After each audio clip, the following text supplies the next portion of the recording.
Wishing you all a very sweet morning dear students. इतिहास और हमारा नागरिक जीवन पाठ 8। मुगल साम्राज्य की स्थापना। प्रारंभिक मुगल शासक 1526 ईस्वी से 1556 ईस्वी तक, जिसका अध्ययन कार्य हमने पिछले इतिहास के वीडियो में किया था। आज हम शुरू करेंगे इसी पाठ का अभ्यास कार्य।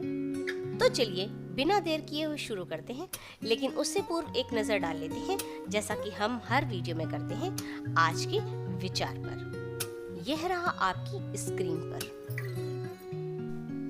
समझदार व्यक्ति खुद गलतियां नहीं करता, बल्कि दूसरों की गलतियों से जीवन की सच्चाई परख लिया करता है। डियर स्टूडेंट्स, समझदार बनिए। दूसरे अगर गलती करते भी हैं तो हमें उनकी गलती होने का कारण जान लेना चाहिए और हमसे वह गलती भविष्य में ना हो, यही सीख लेनी चाहिए। यही समझदार व्यक्तियों की पहचान है। इसी प्रेरणादायक विचार के साथ हम शुरू करते हैं अपने पाठ का अभ्यास कार्य। निम्नलिखित प्रश्नों के उत्तर दीजिए। पहला है, बाबर के चरित्र की कोई 4 विशेषताएं लिखिए। उत्तर लिखिए। बाबर एक कुशल प्रशासक और महत्वाकांक्षी व्यक्ति था। नंबर 2, उसने एक छोटी सी रियासत से बढ़कर अनेक लड़ाइयां जीतकर भारत में मुगल साम्राज्य की नींव डाली। नंबर 3, बाबर बहुत साहसी और वीर लड़ाकू सिपाही था। कठिन परिस्थितियों में भी वह घबराता नहीं था, धैर्य से काम लेता था। बाबर एक अच्छा साहित्यकार था। उसने तुर्की भाषा में अपनी आत्मकथा तुझके बावरी लिखी। और नंबर 4, बाबर को बगीचों का बहुत शौक था। उसने आगरा और लाहौर में बगीचे भी लगवाए। बढ़ते हैं अगले प्रश्न की ओर। भारत के इतिहास में 1526 ईस्वी में हुए पानी के युद्ध का महत्व बताइए। उत्तर लिखिए। 1526 ईस्वी में पानीपत के युद्ध के बाद भारत में बाबर ने एक महान मुगल साम्राज्य की नींव डाली। आने वाले वर्षों में उनके वंशजों ने इस साम्राज्य का विस्तार किया। हिंदू और मुस्लिम अपनी अलग अलग संस्कृतियों के बावजूद एक साथ मिलकर रहने लगे। हमारा अगला प्रश्न है, पानीपत के युद्ध में बाबर की विजय के क्या कारण थे? उत्तर लिखिए। उसके पास बारूदी तोपें थीं, जो अन्य शासकों के पास नहीं थी। उसके पास कुशल घुड़सवार थे। उसकी सेना प्रशिक्षित थी। उसके पास कई युद्धों के अनुभव थे। वह एक कुशल युद्ध संचालक भी था। यही कारण है पानीपत के युद्ध में बाबर की विजय के। बढ़ते हैं अपने अगले प्रश्न की ओर। खानवा युद्ध का क्या परिणाम हुआ? उत्तर लिखिए। 1526 ईस्वी में राणा सांगा और बाबर के बीच खानवा का युद्ध हुआ। इस युद्ध में बाबर की विजय हुई। खानवा युद्ध का निम्न परिणाम हुआ। राजपूतों की शक्ति और प्रतिष्ठा का प्रभाव समाप्त हो गया। मुगल वंश की नींव सुदृढ़ हो गई। राजपूतों का दिल्ली पर अधिकार करने का सपना अधूरा रह गया। बढ़ते हैं अगले प्रश्न की ओर। हुमायूं तथा शेर शाह के मध्य हुए युद्धों का वर्णन कीजिए। उत्तर लिखिए। हुमायूं और शेर शाह के मध्य युद्ध। सन 1538 ईस्वी में हुमायूं ने शेर शाह से चुनार जीत लिया। इसके बाद शेर शाह ने गौड़ पर विजय प्राप्त की और बंगाल पर अधिकार कर लिया। इनके बीच दूसरा युद्ध हुआ, चौसा का युद्ध। हुमायूं मुंगेर के पास गंगा को पार करके शेर शाह की ओर बढ़ा। सन 1539 ईस्वी में चौसा के स्थान पर दोनों की सेनाओं में भीषण युद्ध हुआ। हुमायूं ने परास्त होकर मुश्किल से अपनी जान बचाई।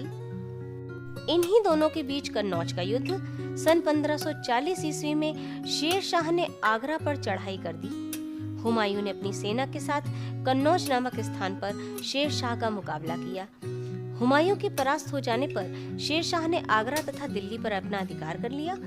वह शेर शाह सूरी के नाम से भारत का शासक बना और हुमायूं सिंध होते हुए फारस चला गया। बढ़ते हैं अपने अगले प्रश्न की ओर। हुमायूं ने पुनः अपने साम्राज्य को किस प्रकार प्राप्त किया? उत्तर लिखिए। शेरशाह की मृत्यु के बाद उसका साम्राज्य दिन प्रतिदिन कमजोर होता गया। हुमायूं ने अपने साम्राज्य को पुनः प्राप्त करने के प्रयास तेज कर दिए। उसने फारस के शासक की मदद से कंधार, पंजाब, आगरा और दिल्ली पर अपना अधिकार कर लिया। हमारा अगला प्रश्न है, निम्नलिखित कथनों में सही कथन के सामने सही तथा गलत कथन के सामने गलत का निशान लगाइए। और उत्तर है नंबर 1, बहादुर शाह हुमायूं का मित्र था।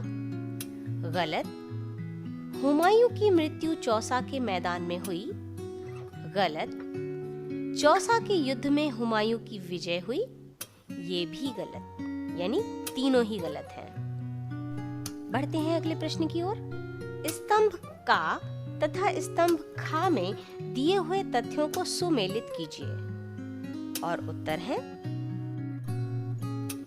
हुमायूं की मृत्यु 1556 ईस्वी, चौसा का युद्ध 1539 ईस्वी, गुजरात का शासक बहादुर शाह तथा अंतिम है कन्नौज का युद्ध हुमायूं और शेर शाह के मध्य। अगले प्रश्न की ओर बढ़ते हुए खाली स्थान भरिए। पहला है, भारत में मुगल साम्राज्य की स्थापना रिक्त स्थान ने की थी। दूसरा है, बाबर और राणा सांगा के बीच रिक्त स्थान नामक स्थान पर युद्ध हुआ। नंबर 3 है, बाबर ने अपनी आत्मकथा रिक्त स्थान भाषा में लिखी। इनके उत्तर ये रहे आपकी स्क्रीन पर। पहला है बाबर, दूसरा खानवा और तीसरा है तुर्की। अब हम बढ़ेंगे अपने अगले और अंतिम पड़ाव की ओर। पाठ के आधार पर निम्नलिखित तालिका पूर्ण कीजिए। एक तरफ दिए हुए हैं सन, दूसरी तरफ आपको इन सनों में हुए युद्धों के नाम लिखने हैं। उत्तर लिखिए। 1526 ईस्वी में पानीपत का युद्ध, 1527 ईस्वी में खानवा का युद्ध, 1528 ईस्वी में चंदेरी का युद्ध और 1529 ईस्वी में घाघरा का युद्ध। डियर स्टूडेंट्स, इतिहास के विषय में आज पाठ 8 हमने यहाँ पर समाप्त कर लिया है, लेकिन आपका काम शुरू होता है अब। यह सारा अभ्यास कार्य आप अपनी कॉपी पर लिखिए, अच्छे से याद कीजिए, ताकि आपकी परीक्षा के समय आपको किसी भी विपत्ति का सामना करना ना पड़े।